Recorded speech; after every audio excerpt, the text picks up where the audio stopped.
اللہ نے کوئی ایسا مرض پیدا نہیں کیا جس کی دوا پیدا نہ کی ہو۔ اسرائیل 1948 میں قائم ہو رہا ہے، پاکستان 1947 میں وجود میں آیا ہے۔ 1 سال پہلے جیسے ماں کی چھاتی میں اللہ دودھ پہلے پیدا کر دیتا ہے، بچے کی ولادت بعد میں ہوتی ہے، یہ قانون قدرت ہے۔ اسی طریقے سے توڑ اس کا در حقیقت اسرائیل کا توڑ ہے جو پاکستان کی شکل میں وجود میں آیا۔ یہ دوسری بات ہے کہ ہم بھٹک گئے، منزل کا سراغ بھول گئے، ہم آ کر دولت کے پھندوں میں، اور سب سے بڑھ کر یہ کہ جو متروکہ جائیداد کے لالچ، ہم اس میں پڑ گئے، بھول گئے یہ پاکستان کس لیے بنایا تھا، بھٹک گئے۔ بہرحال میں ان شواہد کی بنا پر یہ یقین رکھتا ہوں، پورا ترکش بیلٹ سلسلہ مجددیہ نقشبندیہ کے ساتھ، یہ پورا سلسلہ افغانستان سے چلیے، ترکستان سے چل کر ترکی تک، پورا یہ جو نان عرب ورلڈ ہے، نان عرب مسلم ورلڈ، وہ سلسلہ مجددیہ حضرت احمد سرہندی رحمت اللہ علیہ، گردن نہ جھکی جس کے جہانگیر کے آگے، جس کے نفس گرم سے ہے گرمی احرار، یہ انہی کا سلسلہ ہے جو پورے ٹرکش بیلٹ میں آپ کو نظر آئے گا۔ پھر شاہ ولی اللہ جیسا مفکر۔ بہرحال یہ تمام شواہد ہیں، اور میرے لیے تو سب سے بڑے شواہد جو ہے، اب وہ احادیث دیکھیے جو حضور نے بیان فرمائی۔ جب یہ مارکا گرم ہوگا، ایک حدیث ہے، حضور فرماتے ہیں، ابن ماجہ کی روایت ہے حضرت عبداللہ ابن حارث رضی اللہ تعالی عنہ سے، یخرج ناس من المشرق یؤتون للمہدی یعنی سلطان ہی۔ جب اس عالم عرب میں، دیکھیے ایک بات میں عرض کر چکا ہوں، بڑی تلخ بات ہے، عالم عرب ہمارا بہتر حصہ ہے، افضل حصہ ہے، ان کو اللہ نے فضیلت ہم سے بہت زیادہ دی ہے۔ سب سے بڑی فضیلت کہ محمد خود صلی اللہ علیہ وسلم عرب تھے، یہ رتبہ بلند ملا جس کو مل گیا۔ پھر مستقل فضیلت، اللہ کا کلام ان کی زبان میں موجود ہے، مادری زبان ہے۔ لہذا اگر انہوں نے کوتاہی کی، انہوں نے پیٹھ دکھائی، بہت بڑے مجرم ہیں، اس میں کوئی شک نہیں۔ اور یہی وجہ ہے یہ سارے ملاحب وہی ہونے ہیں، ایسی ایسی بھاری جنگیں، حضور فرماتے ہیں اتنے لوگ ہلاک ہوں گے کہ پرندہ اڑتا چلا جائے گا، اترنے کی جگہ نہیں ملے گی، لاشیں ہی لاشیں ہوں گی، یہ شکل ہونے والی ہے۔ اور میں تو چونکہ ایک مضمون اور کتابچے کی شکل میں بھی شائع ہو چکا ہے، جس میں کہ حضور کی اس حدیث کے حوالے سے میری امت پر بھی وہ سب کچھ وارد ہوگا جو سابقہ امت پر ہوا، اسی کے حوالے سے عرض کر چکا ہوں۔ اگر اس صدی میں ہولوکاسٹ میں 60 لاکھ یہودی مارا گیا ہے، کوئی اسی کا دوبارہ چربہ جو ہے امت مسلمہ پر بھی آنے والا ہے۔ لیکن اس کے بعد پھر ان کے لیے فوجیں جائیں گی مشرق سے، وہاں جو امام ہوں گے، جو بھی ان کو لیڈ کر رہے ہوں گے، حضرت مہدی۔ یہ تصور ذہن میں رکھیے، ہمارے مابین اور عیسائیوں کے مابین حضرت مسیح کی ذات مشترک، اگرچہ ان کا یہ عقیدہ ہے کہ وہ سولی دیے گئے، فوت ہو گئے، معاذ اللہ ثم معاذ اللہ، پھر زندہ ہو کر آسمان پر گئے، پھر آئیں گے۔ ہم کہتے ہیں نہیں، وہ سولی دیے ہی نہیں گئے، وہ زندہ آسمان پر اٹھائے گئے، واپس آئیں گے۔ گویا کہ بہت حد تک اشتراک ہے، لیکن ایک اختلاف بھی ہے۔ اسی طرح حضرت مہدی کے بارے میں شیعہ اور سنی تصورات میں اتفاق بھی ہے، اختلاف بھی ہے۔ یقیناً امت مسلمہ، امت عرب، مجھے تو اقبال کا وہ شعر یاد آتا ہے، خون اسرائیل آ جاتا ہے آخر جوش میں، توڑ دیتا ہے کوئی موسیٰ طلسم سامری، تو کیا خون اسماعیل جوش میں نہیں آئے گا؟ حضرت اسماعیل کی نسل میں حضور، اور حضور کی صاحبزادی حضرت فاطمہ رضی اللہ تعالی عنہا، حضور نے فرمایا میری اس بیٹی کی نسل میں اللہ تعالیٰ ایک شخص کو اٹھائے گا جو اس وقت مسلمانوں کی قیادت کرے گا۔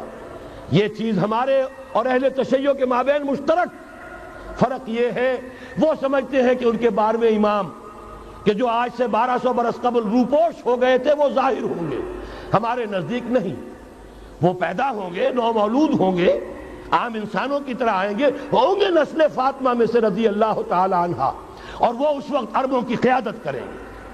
خون اسماعیل آ جائے گا آخر جوش میں، اور کوئی حضرت مہدی وہ آئیں گے اور اٹھیں گے اور قیادت کریں گے، دجال سے مقابلہ کریں گے اور اس ملاحم کے اندر قیادت فرمائیں گے، لیکن ان کی مدد کے لیے مشرق سے فوجیں آئیں گی۔ گویا کہ پہلے مشرقی کسی ملک میں یہ نظام قائم ہو چکا ہوگا، کوئی ایسی طاقت وجود میں آ چکی ہوگی کہ جب وہاں بھٹی دہکے گی تو وہاں کے مسلمانوں کی امداد مشرقی ممالک سے جائے گی۔ اور ایک دوسری حدیث میں، یہ تو ترمذی کی روایت ہے، کتب حدیث میں تیسرے نمبر پر کتاب یہی ہے، صحیح بخاری، صحیح مسلم، پھر یہ جامع ترمذی، اس میں حضرت ابو ہریرہ سے روایت ہے، یخرج من خراسان رایات سود۔ خراسان میں بتا چکا ہوں حضور کے زمانے کا خراسان، افغانستان، کچھ حصہ پاکستان کا، کچھ روسی ترکستان کی آزاد ریاستیں جو ابھی ہوئی ہیں، تھوڑا سا حصہ ایران کا، یہ خراسان بزرگ، دی اولڈ گریٹر خراسان، یہاں سے فوجیں چلیں گی، سیاہ علم برآمد ہوں گے اور کوئی طاقت انہیں روک نہ سکے گی، ان کا منہ پھیر نہ سکے گی، یہاں تک کہ وہ ایلیا حضور کے زمانے میں یروشلم کا نام تھا، یہاں تک کہ ایلیا میں جا کر نصب ہو جائے۔ گویا کہ یہ جو ہمارے ہاتھ سے نکلا ہے قبضے سے، پہلے بھی عربوں کے ہاتھوں سے نکلا تھا بیت المقدس، یروشلم، عرب واپس نہیں لے سکے تھے، کرد خون صلاح الدین ایوبی اس نے واپس لیا، عربوں میں دم نہیں رہا تھا، عیاشیوں کی وجہ سے کھوکھلے ہو چکے تھے۔ میں تجھ کو بتاتا ہوں تقدیر امم کیا ہے، شمشیر و سنا اول، طاؤس و رباب آخر۔ یہی وجہ ہے کہ تقریباً 20 صدی کے بعد ان کی حکومت ختم۔ آشمارا حق بود گر خون بارک بر زمین، بر زوال ملک مستعصم امیر المومنی۔ یہ ہوا کہ نہیں ہوا؟ جبکہ آئے ہیں تاتاری ہورڈز، اور جنہوں نے کہ آخری خلیفہ بنو عباس اسے محل میں سے نکالا، ایک کھال کے اندر لپیٹ کر اور اپنے گھوڑوں کے سوؤں تلے کچل دیا۔ عرب معزول کر دیے گئے تھے، لیکن اب دوبارہ عربوں کو جب سہارا ملا ہے، لیکن اب بھی انہوں نے کہیں اسلام قائم نہیں کیا۔ کوئی روس کا غلام رہا، کوئی امریکہ کا غلام رہا، کسی نے اس کا ساتھ دیا، کسی نے اس کا ساتھ دیا۔ تہذیب ہے تو مغربی، تمدن ہے تو مغربی، وضع میں تم ہو نصارہ تو تمدن میں ہنود۔ یہ مسلمان ہیں جنہیں دیکھ کے شرمائے یہود۔ یہی معاملہ جب ان کا ہوا تو اب اللہ تعالیٰ کی طرف سے ان کے اوپر وہ عذاب کی بھٹی گرم ہونے والی ہے۔ لیکن اس کے بعد پھر یہاں سے جائیں گے وہ جو ان کی مدد کریں گے، اور یہ ایلیا کو واپس لینے والے، یہ مشرق سے چلنے والے لشکر ہوں گے۔ یہ 2 حدیثیں ابھی سن لیجئے، اور تیسری حدیث یہ ہے، حضور نے فرمایا، یہ سنن نسائی کی روایت ہے، قال رسول اللہ صلی اللہ علیہ وسلم عصابتان من امتی احوزهم اللہ من النار احرزهم اللہ من النار۔ میری امت کے 2 لشکر ایسے ہوں گے جنہیں اللہ نے آگ سے نجات دے دی ہے، پہلے ہی سے ڈکلیئرڈ ہے۔ عصابت تغزو الہند، ایک لشکر کے جو ہند پر حملہ آور ہوگا، وعصابت تکون مع عیسیٰ ابن مریم علیہ السلام، اور دوسرا لشکر وہ ہے جو حضرت عیسیٰ کے ساتھ جا کر اور ان کے ساتھ مل کر یہودیوں کے خلاف جنگ کرے گا۔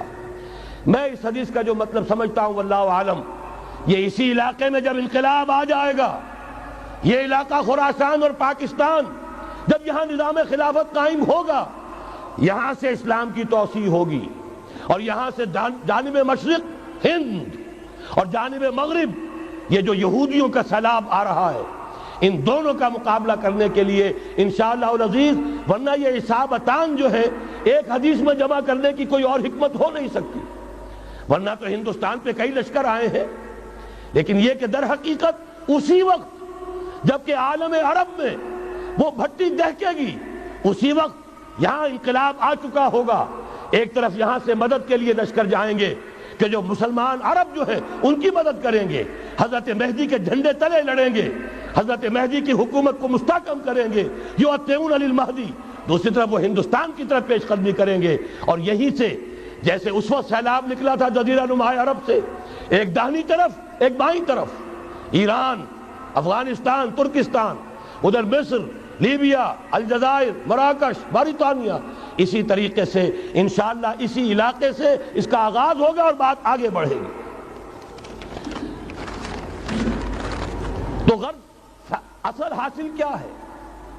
یہ ہونا ہے، پچھلے آثار ثابت کر رہے ہیں کہ ہونا ہے، حضور کی احادیث بتا رہی ہے کہ یہیں سے ہونا ہے۔ ہوا صرف یہ ہے ہم بھٹک گئے، ہمیں اپنی منزل یاد نہ رہی۔